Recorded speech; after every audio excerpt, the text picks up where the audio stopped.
오늘은 마태복음 5장 13절로 16절까지의 말씀을 나누겠습니다. 산상수훈의 말씀을 지금 계속 보게 됩니다. 8가지 복에 대해서 우리가 생각했습니다. 특별히 그 마지막 8번째 복은 의를 위하여 핍박당하는 자가 복이 있다 말씀하시고, 또 기뻐하고 즐거워하라 너희 상급이 하늘에 있다 하는 귀한 말씀을 보았습니다. 다시 한번 말씀드립니다. 의를 위하여 핍박을 당하는 사람, 복이 있습니다. 이 세상에서 고난당한다는 얘기가 아닙니다. 핍박당하는 것입니다. 재난으로 인해서, 가난해서, 혹은 지진이 나서 그런 얘기가 아닙니다. 핍박당한다는 말은 사람들로 인해서 예수 믿는다는 이유 때문에, 또 예수 믿는 사람이라는 오로지 그 이유 때문에 우리가 핍박을 당합니다. 손해를 보게 되고 많은 고통을 당하게 된다는 것입니다. 그리하게 될 때 그에게 복이 있다. 천국이 저희 것이다. 하늘에 상급이 있다. 그렇게 말씀하십니다. 지금은 고난을 당하지만 저기에 상급이 있고, 깊이 생각하면 고난당하는 지금 그 자체에도 복이 있다 하는 말씀입니다. 그래서 기뻐하고 즐거워하라 라고 말했습니다. 그리고 이어서 말씀하시기를 너희는 세상의 소금이다. 오늘 소금에 대해서 다시 한번 생각해 보십시다. 너희는 소금이다 하는 말이 아닙니다. 세상의 소금이다 하는 것입니다. 우리 자체가 소금이라는 그런 뜻이 아닙니다. 세상과의 관계에서 소금이라는 것입니다. 세상으로부터 우리가 핍박을 받습니다. 그래도 세상과의 관계는 소금이라는 것입니다. 우리를 핍박하는 모든 사람들 속에서 우리의 역할은, 우리의 속성은 바로 소금적인 그런 역할이 되어야 한다 하는 말씀입니다. 이것이 매우 중요한 의미를 가집니다. 핍박을 당하면서 우리는 쓰러지는 것이 아니라 소금의 역할을 감당한다는 것입니다. 빛과 소금, 다음 시간에 우리가 빛에 대해서 공부하겠는데 그 역할이 반대입니다. 소금은 낮은 것이고 그리고 녹아 없어지는 것입니다. 그러나 빛은 높은 데 있는 것입니다. 등잔 위에 두나니 그랬습니다. 빛은 고고한 것이고 소금은 녹아 없어지는 희생적인 것을 말합니다. 이런 이중적인 더블 이미지를 가지고 있습니다. 빛과 같이 근접할 수 없는, 손댈 수 없는, 변화될 수 없는 그런 높은 고상한 신분을 가졌다. 그런가 하면 그의 역할은 마치 소금과 같이 형체가 없어지는 것처럼 녹아지는 그러한 존재라는 말입니다. 빛과 소금, 높은 것과 낮은 것, 귀한 것과 천한 것, 이러한 두 형태의 모습을 우리가 함께 가지고 있습니다. 그것이 바로 그리스도인의 모습입니다. 소금 하면 겸손함을 말합니다. 아주 낮은 것을 말하고, 또 소금은 싼 것입니다. 아주 귀하면서도 싼 것입니다. 또 사람들이 소금에 깊은 관심을 두지 않습니다. 소금이 그렇게 귀하지만 그렇게 귀한 것으로 여기지 않습니다. 먹지도 못하는 보석을 그렇게 중요하게 여기면서도 소금은 아닙니다. 그건 귀하게 여기질 않습니다. 우리가 6.25 동란을 치르지 않았습니까? 피란 때에 그런 것을 보게 됩니다. 피란 간다고 하면 그래도 자기 집에 있던 금덩어리라든가 보석이라든가 그런 것들을 챙겨가지고 나옵니다. 그런데 그건 소중하게 알지만 당장 나와보면 필요한 것은 먹는 겁니다. 고구마가 필요하고 밥이 필요하고 그리고 소금이 필요합니다. 그래서 피난민 속에 미국에서 보내준 소금이 있었습니다. 아뮴이라는 겁니다. 그래서 밥을 둥그렇게 해서 주지만 소금 없이 먹을 수 없고 또 소금을 안 먹으면 안 됩니다. 바위 덩어리 소금을 하나씩 주면 그걸 주머니에 넣었다가 한 번 빨고 밥 먹고 이제 그렇게 하게 됩니다. 이건 조금 먹습니다. 그러나 꼭 필요합니다. 금덩어리는 그때는 필요 없습니다. 당장 필요한 것은 소금입니다. 얼마나 중요한지 모릅니다. 그러나 사람들은 이걸 중요하게 여기지 않는다는 것입니다. 자, 너희는 세상의 소금이다. 지금 12 제자가 있습니다. 저들은 어부였습니다. 하나의 노동자입니다. 여기서 너희는 세상의 소금이다 하는 말은 아주 중요한 의미를 가집니다. 너희는 귀족이 아니라는 것입니다. 예수님 제자들 마음속에 예수를 믿어서 귀족이 되고자 하는 마음이 있었거든요. 예수님께서 메시아로 예루살렘 정권을 회복해 주기를 바라는 그런 간절한 마음도 있습니다. 나라가 회복되어야겠다 하는 마음이 있는가 하면 예수님이 왕이 될 때에 나도 한자리 하겠다 하는 생각을 한 것입니다. 그래서 마태복음 20장에 보면 심지어는 자리다툼으로 인해서 서로 신경을 쓰는 걸 볼 수가 있습니다. 우편이냐 좌편이냐 하는 것이죠.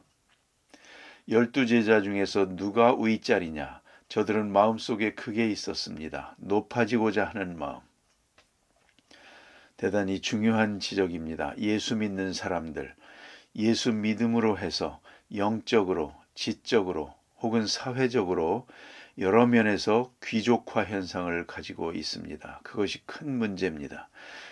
우리 교회에서도 보면 그야말로 이름도 없이 빛도 없이 봉사하는 분이 대부분이지만 또 어떤 분들은 대접을 받는 높은 위치에 있고자 합니다. 섬기는 게 아니라 섬김을 받으려는 마음이 그 속에 깔려 있거든요. 예수님의 제자가 되면서 예수로 인해서 높아지고자 하는 마음, 예수님은 이걸 여지없이 아주 정면으로 말씀하십니다. 핍박당하는 자가 복이 있다. 나를 따라오면 핍박을 당하게 될 것이다. 그리고 너희는 세상의 소금이다. 낮아진다. 아주 겸비함을 말하는 것입니다. 또 이 소금에 대해서 그 역할을 한번 생각해 보면 너무나 우리가 잘 아는 것입니다. 소금이라는 것은 음식의 맛을 달게도 하고 쓰게도 합니다. 다시 말하면 그 소금 자체는 말입니다. 녹아지면서 음식 자체의 맛을 제대로 제맛을 내게 만듭니다. 아무리 좋은 음식도 간이 맞지 않으면 안 됩니다. 그래서 우리나라에 옛날부터 내려오는 인사법에도 귀한 철학이 들어 있습니다. 옛날엔 집에서 음식을 만들어서 손님을 대접했지요. 좋은 음식을 정성껏 만들어서 대접할 때 대접하면서 무슨 인사를 했느냐. 아주 비논리적인 말을 합니다. 차린 것은 없습니다만 많이 잡수세요. 아니 차린 것이 없으면 못 먹지. 어떻게 많이 먹습니까? 그렇지 않습니까? 그러나 옛날 어른들은 그렇지 않았습니다. 간이 맞는지 모르겠습니다. 많이 잡수세요. 간이 맞아야 되거든요. 음식의 맛은 간이 중요하거든요. 그래서 간이 맞습니까? 하고 물었습니다. 그 말이 바로 맛이 있습니까? 하는 말입니다. 입에 맞습니까? 하는 것이죠. 입에 맞는 것 중에 가장 절대적인 것이 간이 맞아야 되는 것입니다. 그래서 음식은 간이 맞습니까? 하고 물었던 것입니다. 참 지혜로운 대화라고 생각을 합니다. 그래서 이 소금이 들어감으로써 단 건 더 달게, 쓴 건 더 쓰게 각각 가지고 있는 맛을 극대화하는 것입니다. 그것이 바로 소금입니다. 그러니까 그리스도인이 거기 있음으로 해서 사기가 고양되는 것입니다. 그래서 좋은 사람 더 좋게, 아름다운 사람 더 아름답게, 덕 있는 사람 더 덕 있게 하는 것입니다. 어쨌든 삶의 의미와 삶의 맛을 내는 것입니다. 삶의 맛. 이 맛을 잃어버렸거든요. 밥은 먹는데 맛이 없습니다. 삶의 의미가 없습니다. 보람이 없습니다.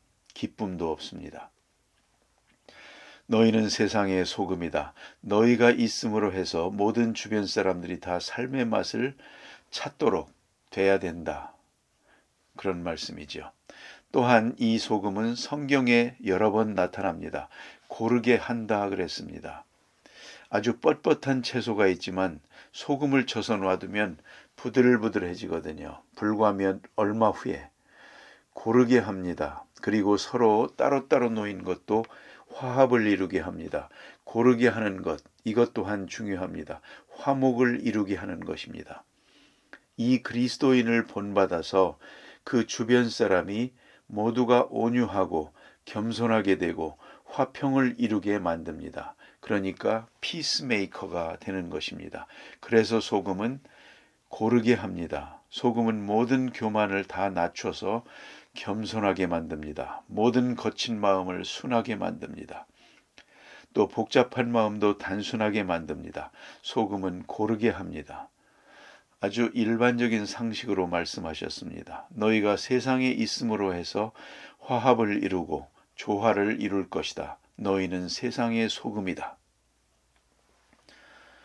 그리고 뺄 수 없는 거 하나가 방부제입니다. 소금이 있는 곳은 썩질 않습니다.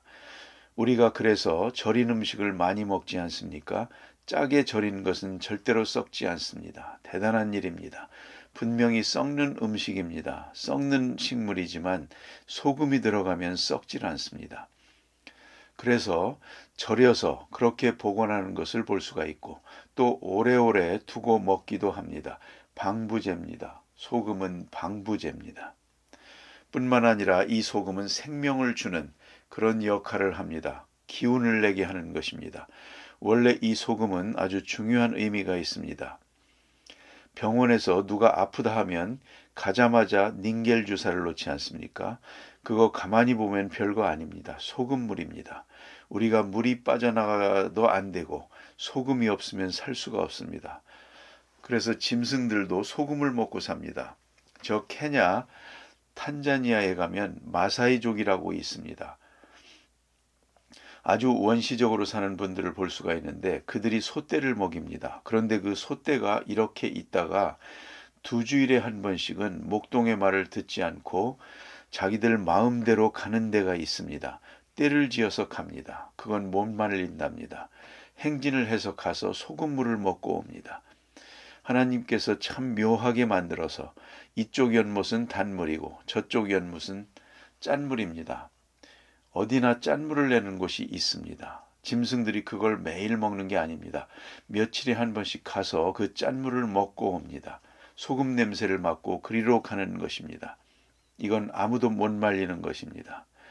그런 이야기를 마사이족에 대한 얘기에서 듣고 아주 놀랐습니다. 소도 그렇습니다. 소도 얼마에 한 번 소금을 먹어야 됩니다. 양은 더더욱 그렇습니다. 하루에 한 번씩 먹습니다. 손바닥에 소금을 놓으면 와서 손을 핥아 먹습니다. 많이 먹지도 않습니다. 그런데 꼭 필요합니다. 이 소금을 제때 먹지 못하면 양이 기운을 차리지 못합니다. 여러분 군대에 가보신 분들은 알겠지만 여름에 한참 더울 때 소금을 배급을 줍니다. 그래서 주머니에 넣고 다니다가 땀을 많이 흘리고 그러면 소금을 먹습니다. 그냥 입에다 털어놓고 물을 마십니다. 이 소금을 먹지 않으면 기운을 못 차립니다. 땀에 염기가 다 나가버리니까요. 그래서 짠 걸 먹어야 됩니다. 이런 것입니다. 우리가 먹는 음식도 가만히 보면 물 같은 것을 많이 먹을 때는 반드시 짠 걸 함께 먹게 됩니다. 그렇지 않으면 기운이 빠져나갑니다. 이것은 생명을 소생케 하는 것입니다. 그런 중요한 역할을 합니다. 이렇게 4가지를 생각하는데 이제 그 매너에 대해서 소금은 녹아 없어집니다. 형체가 없어집니다. 그러나 질은 변하지 않습니다. 소금은 형체로서는 없어지는 것 같이 되는데 그 속성은 짠맛이 가지는 질은 절대로 변하지 않습니다. 이것이 소금입니다. 그러니까 우리 그리스도인은 이 세상에서 형체는 없어져 버립니다. 그러나 그 속성은 절대로 변하지 않습니다. 그 짠맛을 그대로 어디 가서든지 지키는 것입니다. 지켜가야 되는 것입니다. 그것이 바로 그리스도인이다 하는 것이고요. 아주 천하게 보이고 값비싼 것도 아닙니다. 그러나 절대로 필요한 것입니다. 없어서는 안 되는 것입니다. 그것이 그리스도인의 매너입니다. 꼭 필요합니다. 그러나 귀하게 보이지는 않습니다. 반드시 있어야 됩니다. 없으면 안 되는 것입니다. 이것이 바로 소금입니다. 그런데 오늘 여기 소금이 만일 그 맛을 잃으면 하는 말이 있는데 이게 어떻게 맛을 잃어버릴까? 그건 특별한 얘기입니다. 암염을 말하는 것입니다. 암염. 그 바위 덩어리를 목장에 여기저기에 세워둡니다. 그러면 양들이 그걸 얼마에 한 번씩 와서 핥아 먹습니다. 그런데 비가 오고 뭘 하면서 소금기가 다 빠져나가고 바위 덩어리만 남습니다. 그게 바로 맛을 잃은 소금입니다. 바위로 된 것이기 때문에 여기서 염기가 나가면 바위만 남게 됩니다. 그러면 사람에게 밟힐 뿐이니라 그랬지 않습니까? 아주 거친 것이 되고 맙니다. 맛을 잃어버린 소금, 그건 아무 쓸모도 없어집니다. 귀찮은 것이 되고 맙니다. 그리스도인이 그리스도인의 속성을 잃어버리고 나면 정말 쓸모없는 사람이 됩니다. 예수를 잘 믿어야지. 어정쩡하게 믿으면 그거 아무짝에도 못 쓰겠습니다. 사람 버립니다. 우리가 분명히 알아야 됩니다. 너희는 세상의 소금이다. 가정에서든지 직장에서든지 우리는 이 소금이라고 하는 자기 신분을 잘 지켜가야 되겠습니다. 귀족이 아닙니다. 맛을 내야 됩니다. 썩지 않는 역할을 해야 됩니다. 형체는 없어지나 그 본질은 전혀 변하지 않습니다. 내가 있음으로 해서 썩지 않고, 내가 있음으로 해서 생명력이 살고, 내가 있음으로 해서 삶의 맛이 고양되는 그러한 역할을 하는 것이 바로 그리스도인의 모습입니다. 기도하십시다.